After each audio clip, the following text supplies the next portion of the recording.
ढाई दशक से ज़्यादा का अनुभव रखते हैं मार्केट्स में और काफ़ी लंबे समय से ईडलवाइस के साथ जुड़े रहे और अब उनका खुद का फंड जो बाय द वे काफ़ी एक आउट परफॉर्मिंग फंड भी रहा है। विकास जी, गुड मॉर्निंग। सबसे पहले तो 2024 में पहली बार बात हो रही है आपसे, तो आपको नववर्ष की बहुत बहुत शुभकामनाएं।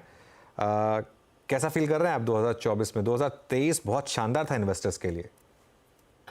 जी अनुज, सबसे पहले तो आपको, आपके पूरे टीम को और आपके सभी दर्शकों को नववर्ष की बहुत बहुत शुभकामनाएं। 2024 सबके लिए मंगलमय हो। अ, तो जैसा कि देखा अनुज, 2023 एक बहुत ही एक्सेप्शनली गुड ईयर रहा सबके लिए। 2022 थोड़ा बैड था, 2023 अच्छा रहा। और जब 2023 की शुरुआत हुई थी तो थोड़ी वॉलेटाइल सिचुएशन थी, यूक्रेन वॉर चालू हुई थी, वो सब थोड़े से नेगेटिव बिल्ड हुए थे, पर धीरे धीरे वो निकल के आए और उसमें से इंडिया जो है दुनिया में one of the best performing market रहा है। सो दैट क्लियरली शोज कि इंडिया में, और हमने पिछले साल हर समय यही कहा था कि शॉर्ट टर्म वॉलेटिलिटी से घबराए नहीं, क्योंकि इंडिया एक स्ट्रक्चरल ट्रांसफॉर्मेशन की जर्नी में है। और वो सेम व्यू मैं आज भी रखता हूँ। ऑफ कोर्स, जब कोई भी मार्केट एक इतने बड़े बड़े रिटर्न के साल के बाद नया साल शुरुआत कर रहा होता है, तो सिमिलर एक्सपेक्टेशन रखनी बहुत जायज नहीं होगी। तो मैं ये नहीं कहूंगा कि 2024 भी 2023 जितना बड़ा हो सकता है। जी बिल्कुल ठीक रहेगा, डायरेक्शनली अच्छा रहेगा। हो सकता है थोड़ा वोलेटाइल रहे, पर वो तो नेचर ऑफ द मार्केट है। पर डायरेक्शनली मुझे कोई खराबी नहीं लग रही है। हाँ बिल्कुल, कई बार मार्केट में बहुत सारे रिटर्न्स आने के बाद में थोड़ा प्रॉफिट बुकिंग करेक्शन, वो सब सारे के सारे इस साल में हमको शायद ज्यादा देखने को मिले। अच्छा, विकास जी, 2023 में एक थीम बहुत चली थी जिसमें आपकी भी खैर इन्वेस्टमेंट्स रही हैं, वो थी डिफेंस। क्या 2024 के लिए भी यहाँ पर वही मोमेंटम रहने की उम्मीद है आपको? देखिए, बिल्कुल आई थिंक जो डिफेंस एक थीम है वो तो डिकेडल थीम है, कोई शॉर्ट टर्म थीम है नहीं। उसमें चैलेंज बस इतना ही रहता है कि आपको कंपनी सही राइट प्राइस पे राइट वैल्यूएशन पे मिलनी चाहिए। मुझे थोड़ा सा लगता है कि वो सेक्टर में एक यूफोरिया बन चुका है। तो जिस हिसाब के वैल्यूएशन है वो मुझे लगता है काफी कुछ प्राइसिंग करते हैं। तो आपको सेम, जैसे मैं आपको याद दिलाऊंगा, 2021 में सब लोगों ने केमिकल्स को एक बहुत अच्छे से पैसा बनाया और ओवर वेट हो गए थे। बट 22 में केमिकल्स ने डिसअपॉइंट किया।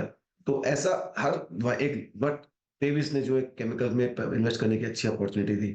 सो हर सेक्टर के अंदर एक रोटेशन होता है, ट्रांजिशन होता है। कोई भी चीज वन वे लॉन्ग टर्म में नहीं चलती है। हर सेक्टर के अंदर करेक्शंस आते हैं। तो मुझे लगता है डिफेंस को थीम को ध्यान में रखना चाहिए, और वैल्यूएशंस और कंपनी की क्वालिटी को माइंडफुल रहना चाहिए। मुझे लगता है काफी कुछ डिटोरेशन ऑफ क्वालिटी भी हो चुका है। तो वो सबको ध्यान में रखते हुए रिस्क को आज मैं ज्यादा तवज्जो देता हूँ, बजाय कि अपॉर्चुनिटी के। अपॉर्चुनिटी तो है। और एक इस बात मार्केट की बहुत अच्छी खास बात यह है कि इस बार अपॉर्चुनिटी जो है वाइड स्पेसेस में आ रही है, ऐसा कोई नैरो स्पेस में नहीं है। Banking is doing very well. Manufacturing में आपने देखा होगा across various segments of manufacturing, whether it is auto component, chemicals, speciality chemical, consumer electronics, defence, building materials, across very wide range opportunities आ रही हैं। बैंकिंग अच्छा कर रहा है, आईटी अच्छा कर रहा है। आईटी के अंदर मिड कैप आईटी एक बहुत अच्छी अपॉर्चुनिटी प्रेजेंट कर रहा है। सो कैपिटल गुड्स अच्छा अपॉर्चुनिटी है, इंफ्रास्ट्रक्चर में अच्छी अपॉर्चुनिटी है। सो ये मार्केट नैरो मार्केट नहीं है, वाइड मार्केट है। तो वाइड मार्केट में जब आप अपॉर्चुनिटीज होती है, तो आपको हर एक छोटे थीम को चेंज करने की बजाय आपको ये देखना चाहिए कि रिस्क रिवॉर्ड कहाँ पे बेटर है, और वो इन्वेस्ट करके रहना चाहिए। तो हमारा तो अप्रोच वही रहता है इस सबके अंदर कि एक नैरो थीम को और वैल्यूएशन के ऊपर इन्वेस्ट ना करें, बल्कि एक बैलेंस अप्रोच लेके चले। ओके विकास जी, मेरी तरफ से भी आपको नववर्ष की शुभकामनाएं। डेली स्टूडियो से वीरेंद्र बोल रहा हूँ। आपकी CY 22 के अंत और 23 की एक अच्छी थीम जिसने पैसा बना के दिया, वो था फार्मा और मिड कैप आईटी। और क्योंकि आप अपॉर्चुनिटीज़, आप रिस्क और आप एक कंफर्टेबल एग्जिट की हमेशा बात करते रहे हैं, इतना अच्छा पैसा बना फार्मा में और मिड कैप आईटी ने डोमिनेट किया। अभी आपका व्यू क्या है? आप क्या पार्शली यहाँ प्रॉफिट बुक करने के बारे में सोचेंगे इन दो थीम्स के बारे में, या फिर आपको लगता है कि नहीं, अभी 24 इनको बिलोंग करेगा? नहीं, बिल्कुल मुझे लगता है 2024 में दोनों फार्मा और आईटी एक अच्छे परफॉर्मर रहेंगे। फार्मा में तो एक 7-8 साल की मंदी के बाद जो अभी शुरुआत हुई है, तो फार्मा को आप एक शॉर्ट टर्म ट्रेंड ना देखें। मुझे लगता है अगले 3-4 साल में ये एक स्टार सेक्टर रहेगा, जो जो जो अच्छा कर सकता है। और सेम वे हम तो आईटी के लिए भी बोलते हैं कि आईटी में एक अच्छा ग्रोथ का माहौल रहेगा। और यूएस में अगर इंटरेस्ट रेट्स नीचे आना चालू हुआ, तो जो डेवलपमेंटल एक्सपेंडिचर है वो ओपन अप होगा और उसकी फायदा सारे आईटी सेक्टर को होगा। तो with in IT also mid cap जो है वो थोड़े फास्ट ग्रो कर सकते हैं, और जिसका हमने वो पूरे साल एक नेगेटिव आईटी का माहौल बना हुआ था, उसके बावजूद भी हमने देखा कि जो हमारे पोर्टफोलियो के मिड कैप आईटी स्टॉक्स थे जिन्होंने 100 से 250% रिटर्न दिया। तो नैरेटिव के बजाय आई थिंक आप डेटा को देख के इन्वेस्ट करेंगे तो मुझे लगता है कि आपको ज्यादा कन्विक्शन आएगा। तो हम दोनों थीम पे जो आपने अभी हाईलाइट किया, फार्मा और आईटी और specially mid cap IT, bullish continue है। अच्छा, एक और थीम, अब क्योंकि विकास जी अब ये टाइम फ्रेम ऐसा है और बाजार इतना चल चुका है कि हमें उन सारे इन द मनी सेक्टर से बातचीत करनी पड़ेगी। जो पीएसयू बैंक्स आपकी थीम थी उसने प्राइवेट बैंक से कहीं अच्छा स्विंग दिया, एंड स्पेशली एसबीआई से भी अच्छा स्विंग कैनरा बैंक ने, बैंक ऑफ बड़ौदा ने दिया। इस बार की क्वार्टरली नंबर से आपकी एक्सपेक्टेशन क्या है, और अभी भी पीएसयू बैंक्स पे कमिटेड रहना है आपके मुताबिक? वी भी हमने बहुत समय, मतलब पीएसयू बैंक में हम लोग पिछले पूरे साल इन्वेस्ट रहे हैं और हम लोग काफी बुलिश हैं उस सेगमेंट में। हमारा ये मानना है कि पीएसयू बैंक्स में एक बहुत बड़ी ट्रांसफॉर्मेटिव जर्नी अंडरवे है जो पूरे सेक्टर को रीरेट करेगी और कर रही है और करेगी। आप देखेंगे तो पीएसयू बैंक्स में तीन बड़ी हिस्टोरिकल प्रॉब्लम रही थी: asset quality, governance and technology. तो आप देखेंगे तो अगले पिछले 5 साल में एसेट क्वालिटी एड्रेस हो चुकी है, सब कुछ प्रोवाइड हो चुका है, इनफैक्ट एक्स्ट्रा प्रोवाइड हो चुका है। गवर्नेंस पिछले 4-5 सालों में सरकार ने सारे बैंकों को मर्जर किया और उनपे एक अच्छे हाई क्वालिटी लीडरशिप टीम को बनाया है, जिनसे हम काफी मिलते हैं और हमको लगता है कि सब पीएसयू बैंक्स में exceptionally high quality CEOs and management team है जो इसको ट्रांसफॉर्म कर रही है। वो तीसरी बात है टेक्नोलॉजी। तो आप देखेंगे तो एक 10-15 साल पहले टेक्नोलॉजी जो होता था वो बिग इश्यू होता था, आपको बनानी पड़ती थी, पर अभी वो प्लग एंड प्ले हो गया है। Technology is no more differentiator. तो सारे पीएसयू बैंक्स ने काफी बड़ा अमाउंट इन्वेस्टमेंट किया है पिछले 3-4 सालों में जिनकी टेक्नोलॉजी बिल्ड करने में। तो अभी जो difference between private and public sector has reduced drastically. अगर आप देखेंगे तो पीएसयू बैंक्स की आरओई 18 से 20% के मोस्ट ऑफ द बैंक्स की रेंज में आ रही है। तो जब ऐसा है तो कोई स्टॉक्स एक टाइम बुक पे क्यों ट्रेड करेगा? मुझे लगता है री रेटिंग की जर्नी जो है चालू रहेगी और ये आने वाले कई समय तक चालू रहेगी। जो नैरो गैप होगा उससे उसकी रेटिंग, तो ये हमारा व्यू है। तो हम इसको एक शॉर्ट टर्म नजरिए से नहीं देख रहे हैं, हम इसको एक medium term to long term नजरिए से देख रहे हैं।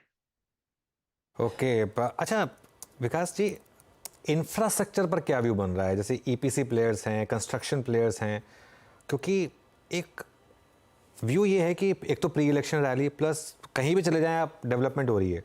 क्या ये स्पेस में अभी भी पैसा बनेगा?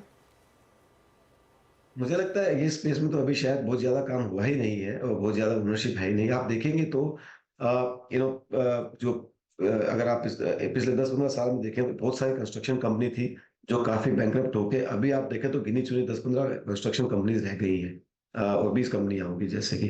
पर जो काम इतना बड़ा हो रहा देश में जो सबको दिखता है, जैसा आपने कहा कि roads, railway, port, airport, infrastructure, everything is getting built.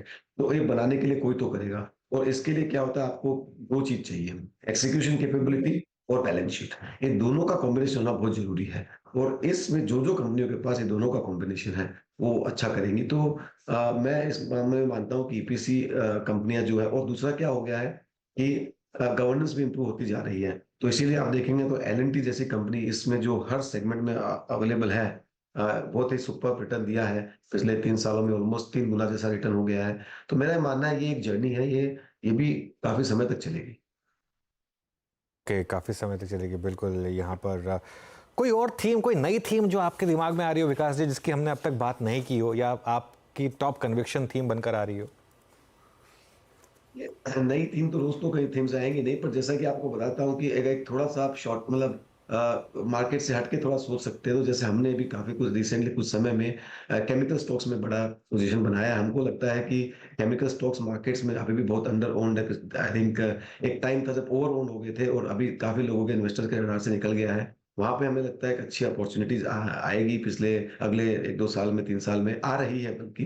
तो वहां पे थोड़े रिस्क रिवॉर्ड काफी फेवरेबल लग रहे हैं। तो जैसा कि मैं आपको पहले कह रहा था कि यूफोरिक ओवर वैल्यूड सेक्टर से मूव करके इस तरह के सेक्टर्स में मूव करने से रिस्क रिवॉर्ड ज्यादा है। तो उस तरह की चीजें आप देख सकते हो। तो मुझे लगता है वो एक सेगमेंट है जहाँ पे अभी भी मुझे लगता है इन्वेस्टर्स का ध्यान थोड़ा कम है। अच्छा विकास जी, जो मैंने प्रश्न आपसे पूछा था फार्मा का, फार्मा पे आपका स्ट्रॉन्ग कन्विक्शन अभी भी परसिस्ट करता है। फार्मा के साथ दो चीज़ें और चली, कुछ हद तक चली डायग्नोस्टिक स्पेस भी, और एक स्पेस जहाँ पे लोगों ने पैसा अच्छा बनाया, जहाँ पे जो लोग बैठे रहे, कमिटेड रहे, वो थे हॉस्पिटल स्टॉक्स सब, और एकमात्र डेरिवेटिव्स में है, बाकी सब कैश के स्टॉक्स हैं। इस पे कोई आपका view Vikas ji? I think दोनों ही, हेल्थ केयर भी एक आप देखेंगे तो पूरा सेगमेंट जो है, स्पेशली द डायग्नोस्टिक्स, 40 से 50% करेक्शन हो गया था पीक से भाव। तो आई थिंक वो एक करेक्शन हुआ, अभी कॉम्पिटिटिव इंटेंसिटी कम हो रही है और things are looking better. Same way we believe that जो हॉस्पिटल सेगमेंट है काफी पॉजिटिव सेगमेंट है, क्योंकि जैसे जैसे लोगों की पर कैपिटा इनकम बढ़ती है, एक तो सरकार का बहुत बड़ा फोकस है आरोग्य भारत के नजरिए से, दूसरा जैसे जैसे पर कैपिटा इनकम बढ़ती है, हॉस्पिटल की सुविधाएं लोग ज्यादा अवेल करते हैं। तो ये एक स्ट्रक्चरल थीम है, क्योंकि अभी तो हॉस्पिटल सेगमेंट जो है बहुत छोटा है इंडिया की कॉन्टेक्स्ट में, 140 करोड़ की जनता है, अभी भी बहुत एक छोटा प्रतिशत जो है हॉस्पिटल को एक्सेस कर पाता है। तो अगर आप इसको बड़े नजरिए से देखें तो मुझे लगता है ये काफी प्रॉमिसिंग सेगमेंट है एंड इसमें बने रहना चाहिए। राइट विकास जी, बहुत बहुत शुक्रिया आज हमारे साथ जुड़ने के लिए, और आपको 2024 के लिए फिर से एक बार ऑल द बेस्ट। धन्यवाद अनुज, अच्छा लगा आपसे।